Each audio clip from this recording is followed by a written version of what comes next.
I'm joined with by Peter FitzSimons tonight. Peter, thanks for taking some time out of your busy schedule to share some reflections about your own relationship with alcohol and how you've overcome that over the years. That might be useful for our community.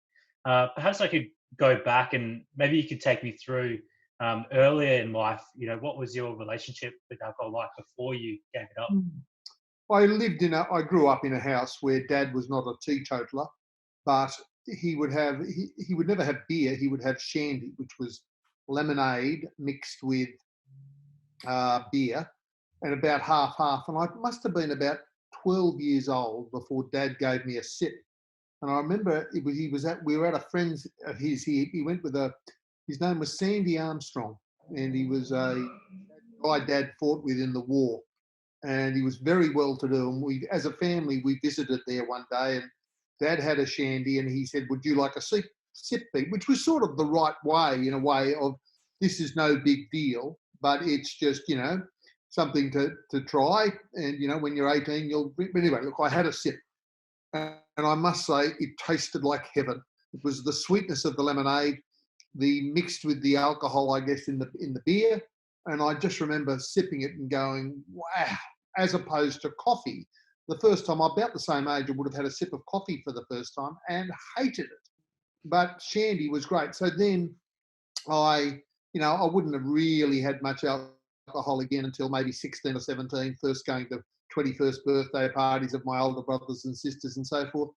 Then to college at Sydney University, Wesley College, where drinking was a part of the culture. And I do remember one night drinking so much that I threw up, and then going to live in France, playing football. So drinking after football matches was sort of what you did, but not hugely. It wasn't a drink till you drop sort of thing. But then I went to live in Italy for 1 year, and France for 4 years. And in France, I was interested in the wine culture because, they taught me how, you'd swirl the wine around your glass, and you'd see il pleut, it's crying, meaning it was a very good wine if it was just coming down the sides. It was a sort of a sophisticated thing, but it wasn't a culture of getting pissed as a newt, particularly. I mean, sometimes they did, but not. Basically, wine was to be had with every meal, but in moderation. And then I came back, and I had friends that were very big drinkers, but and I'd have football friends that would come to my house and say, "Can I have a beer?" And I'd say, "Oh, I'm sorry, I don't have beer. We just don't keep beer in the fridge." And they would be very surprised on the grounds of, who doesn't keep beer in the fridge? What's wrong with you? But I would go, on the other hand, I would go to lunches and dinners. So I was very much on the corporate speaking circuit. And in the corporate speaking circuit, you would frequently, with the greatest respect, find yourself seated next to the production manager for Widget Productions Incorporated, for 3 hours, and you'd say, "Right, tell me some more about the widget." I enjoyed the speaking circuit, and I mostly enjoyed the people I was dealing with, but I wouldn't say I had a problem with alcohol particularly, because I enjoyed it too much to have a problem with it. But then about 2007, we've got 3 children, and we were having issues like most parents do. You got teenagers going through the teen years, and we went through a brief period of, like, issues. And to help me get to sleep at night, there was one obvious way, which was to drink. And I did, and then I was doing breakfast radio with Mike Carlton at the same time, and that was like 3 a.m. starts. And I remember a few times, thinking, I've got to get sleep. I've got to get to sleep. How can I get to sleep? Well, the obvious way is, and I remember once, it was so ridiculous.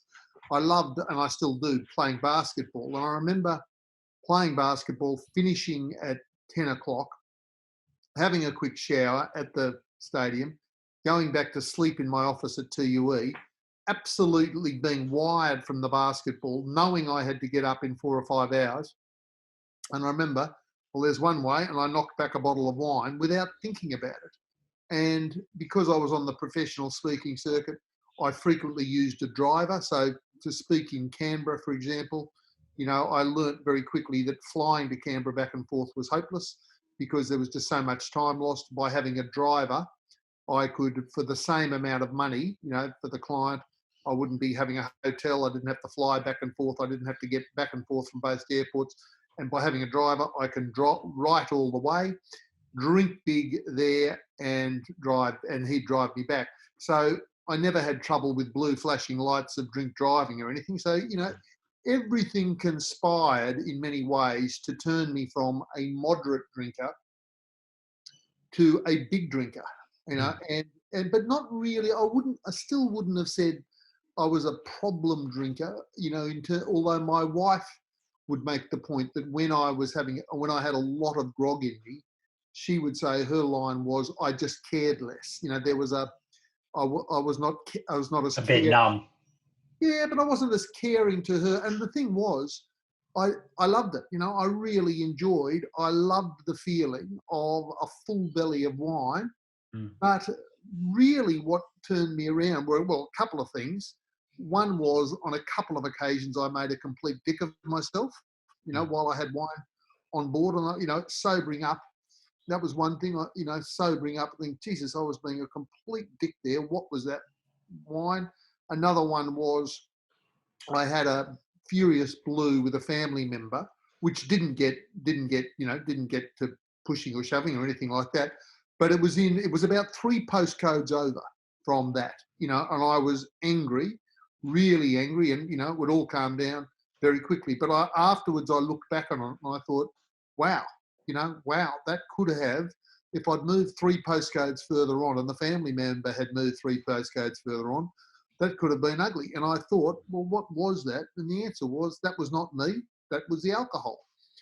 And the other thing, well, again, I keep going. One was, I got to 152 kilos. I had always thought, I'd go through periods of dieting up and down, and I'd always thought, I didn't count wine as a calorie. I never really liked beer anyway, but wine, I loved it. And anyway, I started to look at my weight, which was ridiculous.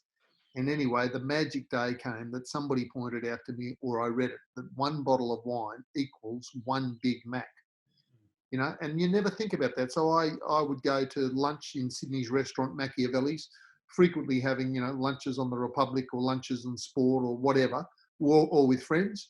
And, in the big drinking days, I'd have a 3-course meal and I'd wash it down with 2 Big Macs, and then just crazy. And the other thing I'd say is, when you're in your 20s and 30s, you feel bulletproof. You just feel like, I know what the rules are, but I'm a sportsman. I can bend my way around the rules and they don't apply to me.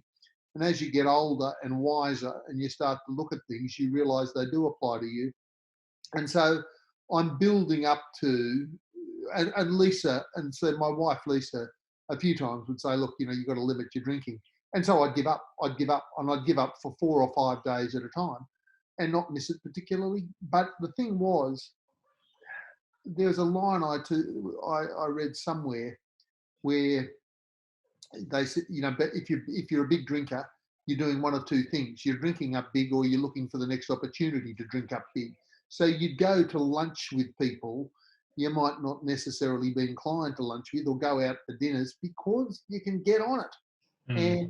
And I think that as a boy growing up, the term we used for being full for food was stonkered.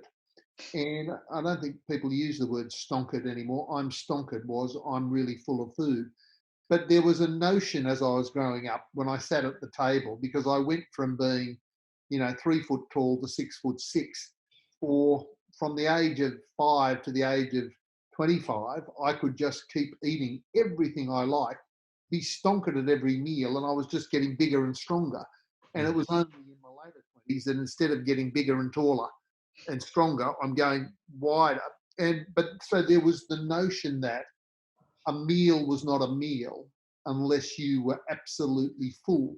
And I think that spilled over into drinking, where you go, well, I'm not really drinking unless, I got a good bottle of wine in my belly, and, you keep going. And there was the juvenile notion of, geez, we had a good time last night. We were pissed.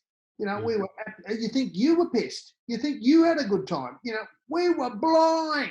We didn't get back till 2. We didn't get back till 3. We couldn't stand up. I mean, you see it once you're off it. Excuse me. Once you're off it, you see things differently. And I remember going to speak at a congress, something or other, in New Zealand university, and the issue was alcohol in the media. And I never really thought about it before. But when I went, I spoke, and I think I was asked to speak about, you know, the influence of alcohol on sports people. But you had people there talking about the issue, and it opened my eyes. You know, how often you see references to it in the media. I remember after a World Cup win, Shane Warne was the guest commentator, and he said to whoever the captain was, "You're going to get on it tonight? You're going to get on it? What about it? Boys are going to go through the night, eh?" And it was just thirsty. Absolute assumption going out across the airwaves that if you're going to have a good time, you better get pissed. And if you're going to have a really good time, know what I mean? Pissed. And even newscasters, you know, the twinkle in their eye, there'll be some celebrations tonight. And once you open your eyes to that, you see it everywhere. Anyway, to cut to the chase, in 2014, on the 14th of September, I drove 6 hours to Thredbo to pick up my son, who was a ski instructor down there. And I had dinner with my mate once I got there after 6 hours. My son was out partying around, and I had dinner with my mate who was running Thredbo, Jordan Roger. And as he tells the story, I got through the first bottle of wine in 20 minutes and set up the signal flare for the second one to come. And I said to him, "Jordan, you're not drinking," which was the Australian male way of saying, "What the hell is wrong with you? You're my mate, I'm your mate. We're catching up for the first time in several months. Why aren't you like me on the grog?" And Jordan gave me the answer. He said, "Look, I'm running Thredbo. I'm responsible for the welfare of 7,000 people on a busy day. It is something I think I should bring my A game to." And that planted a seed in my head of, "Gee, that's interesting. You know, I'm doing my own best at whatever I can, what I think are my A games. But yeah, he's got to be focused on this because it's important." Anyway, that next day, and I would have been at that stage about 145, 146 kilos, I go skiing with my son, who was 18 and fit as a Mallee bull, strong as a Mallee bull, and a really good skier. And as larger men listening to you will attest, watching you will attest, for a fat man on the side of a mountain, there is a very fine line between skiing and trying to get the fuck off the mountain. And I spent the entire day falling over and trying to get the fuck off the mountain, you know, and came down 3 o'clock in the afternoon, exhausted, sore, feeling fit, unfat, and very, very old.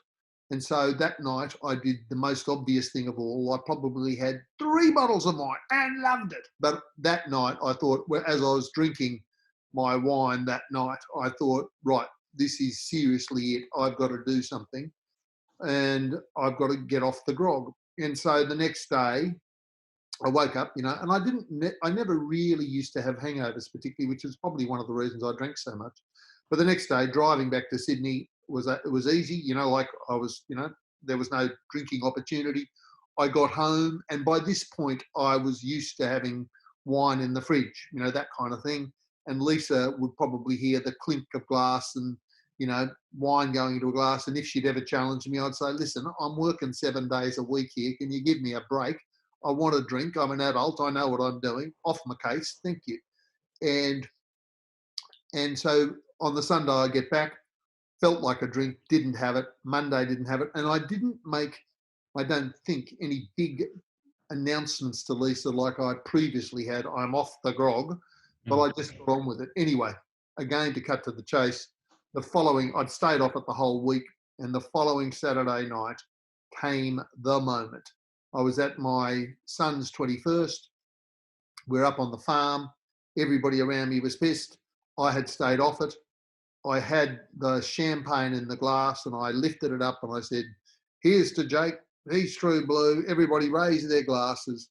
And everybody, here's to Jake, Ray. And I looked at it. It was in my right hand. And I looked at it and I thought, if I have a sip of this, I'll have 2 sips. If I have 2 sips, I'm going to have half a glass. And if I have half a glass, of course I'm going to have a glass. And if really, seriously, at my son's 21st, I can't have a glass of champagne. If I can't, and if I'd had a glass of champagne, I would have had 2. I would have drained the bottle and I would have finished by the campfire at 3 a.m. with my beloved sister-in-law. She would have been fine. I would have been pissed as a newt with 3 champagne bottles, empty bottles around me. And I had the brains at that moment not to have the first sip. I woke up the following morning. Everybody's pissed, like suffering. I'm not. What do? I clean up, around the campfire. I clean up the bottles. When Lisa gets up at 7, 8 a.m., she says, everything's clean. I said, yeah, well, I've cleaned it. That's fine. And she, didn't make a big deal about it. But the reason I was a better husband, I was a better father, I was a better family member, I was a better citizen was because I wasn't pissed the night before and I could do it. And anyway, this went on. And I think somewhere or other, somebody said it takes 2 weeks to form a habit. And after 2 weeks, I pretty much stopped thinking about it. But that was in the September. And in the Easter, I was still not sure how long I was going to do it for. But the next big moment came the following Easter when Lisa was an ambassador for the Northern Territory as a tourism ambassador. And they flew us up to Uluru. And we were in the big motel there. And they took us out in this car to some very, very swanky dinner in the moonlight by Uluru. And just as the dusk is falling, and we approached this open air table with the white linen tablecloth, and out come, as we arrived, 2 waiters with 2 beautiful glasses of sparkling, beautiful, crisp champagne on what had been a hot day. Lisa took her glass. She never drinks much, but she took her glass. And I heard myself say, thank you very much, but I don't drink. And that was the first time I heard myself say it. And I've kept off it since, with the only exception being I did some charity thing about 2 years ago in the Sydney CBD, and they wanted me to do rowing. And I'd see how far I could row in a minute because I'd been doing a lot of that. I did it, and the guy, I came off totally exhausted. And the guy said, "You want some of this?" And I grabbed it. Thank you. Threw it down and it was gin. It was gin and tonic, and I spat it out. I said, "Mate, that is not funny. As in, I'm not an alcoholic. But if I was an alcoholic, that taste, I may finish up with under a bridge at midnight hugging a bottle." And when I say I'm not an alcoholic, I think certainly I would say I'm not an alcoholic, but I was back in the bad old days. I was able to keep pace with an alcoholic on a bad day. And I must say on this, my constituency for speaking on this, I feel there are people that really get gripped by it through no fault of their own. Absolutely no fault of their own. They're gripped by alcoholism. They've got to have it. And for them, it is a really big struggle to get off alcohol. They are not my constituency. I don't pretend to understand that.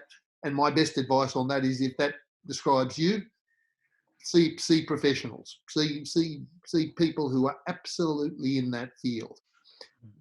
Starting with your doctor, but see what she says.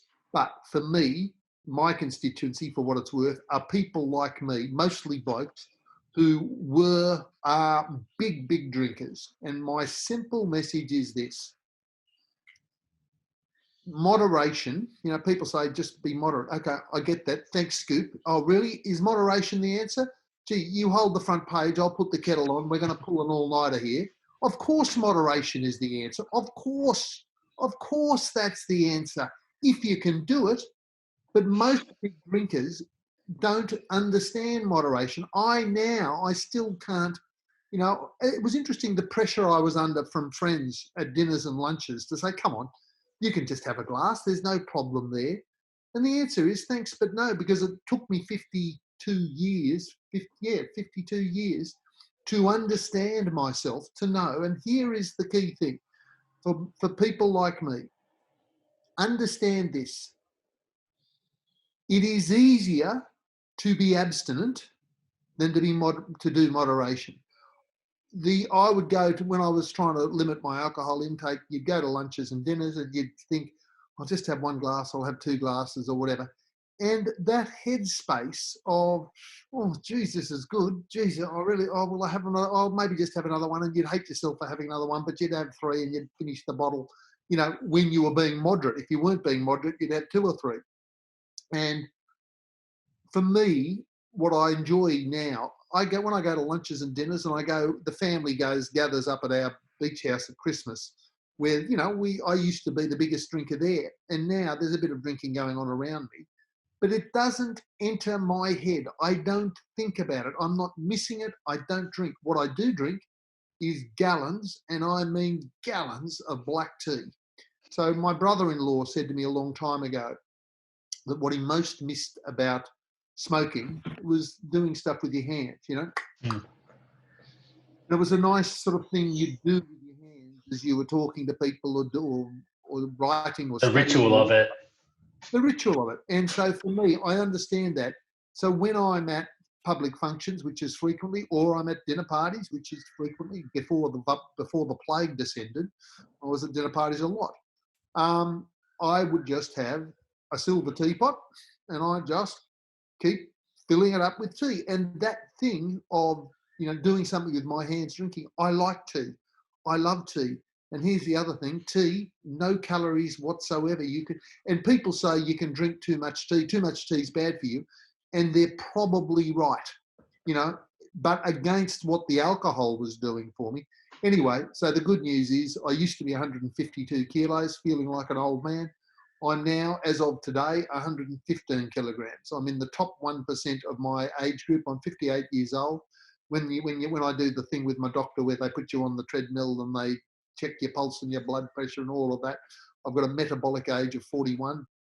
I'm as fit. I feel fit and I feel strong.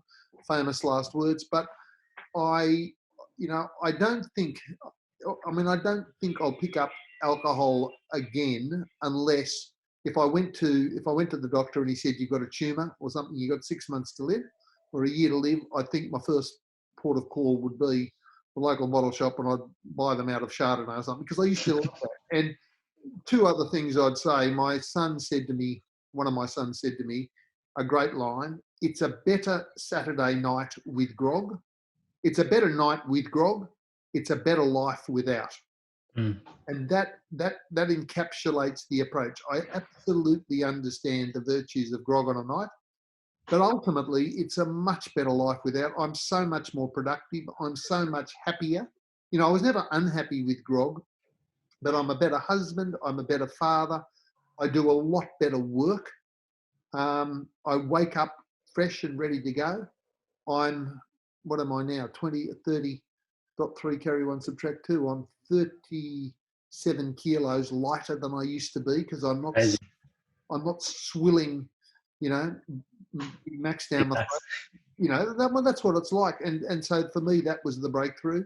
And I remember going, when I went back to France, to the place where I played rugby, I was talking to my friend Mousse, and he said, "How did you lose so much weight?" And I said, "Well, parce que Mousse, on m'expliquait qu'une bouteille de vin, c'est une Big Mac." I said, I'm explaining him about the Big Mac. And he said, "Mais Peter, what kind of a dickhead would drink a bottle of wine at a single sitting?" He was quite shocked that anybody would, well, that dickhead would be me. 2 bottles on a bad day and 3 on a really, I remember once when I was doing the Ned Kelly book, I had the driver, I was speaking at Benalla, and I had a queue of about 250 people to sign the book. Driver just kept bringing me bottles of wine, and it was like rocket fuel. That's what he used to call it, rocket fuel. I'd just knock it back and I'd sign and I'd chat and knock it back and sign, and then 3 hours later I'd get in the car. You get in the car and you'd be asleep. 10 minutes later you'd be delivered back to your hotel or wherever you're going in perfect safety. But looking back, it was madness, and growing up was realizing this is really hurting me. And as I get older, I'm ever more thankful. I don't want. I mean, the other thing I guess was my dear friend Dave, the dentist, said to me about the same time. This was another factor in me giving it up. Dave, the dentist, said to me when I was about 51, 52. He said, "Have a look. How many men your weight you can see that are 75 years old?" And I looked around and I said, "I can't see anybody. There's nobody my weight that's 75 years old." And he said, "Exactly." And he said, "You've got to make a decision. Do you want to live another 23 years?" And the last 5 or 10 years of that spent in various clinics and, God knows what, as medical science tries to undo the damage you're doing to yourself, or do you actually want to get serious? And it was a really good point. There's a friend of ours, Kenny. Kenny's 75 and he's a string bean and he's so healthy. And when we play touch football, he's so fast and he's so vigorous. And he's my model. I would like at 75 to be as skinny and as strong as Kenny, because he's a model of how to live a life. And to do that, I don't think Kenny drinks at all, but he's a string bean. And I think that what I want is for my heart. When I had 152 kilos on board, my heart would have been going, brum, brum, brum, and now it's going. Brum, brum, brum. I tell you what, my pulse right now, my resting pulse rate is 44 beats a minute. And that's because I work out every day, and I feel strong. And if I was knocking back the grog, you'd come back. So I'd come back from lunch, with a couple of bottles of wine on board, have a sleep, wake up, quick blue with Lisa, back to work. Now, no grog. I'm not really heading out for lunch very often at all. No blues with Lisa. Work through, and muck around with my kids in one fashion or another. And the other thing is, blue flashing lights on the horizon. Love them. Pick me, officer. Pick me.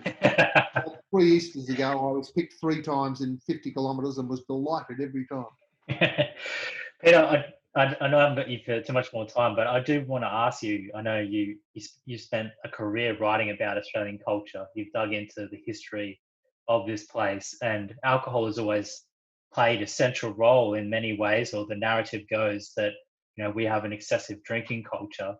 And now, in terms of defining the future of what Australian is and perhaps becoming a republic, where do you see the role of alcohol as being part of our national character? Does it have a role? What do you think needs to change to be something different? I think we become, over the decades, ideally, we become more sophisticated. Like beer, for example, just beer. Beer would have been all through us in the culture. I'm making this up as I go along. I've got no data before me. This is my impressions as somebody born in 1961.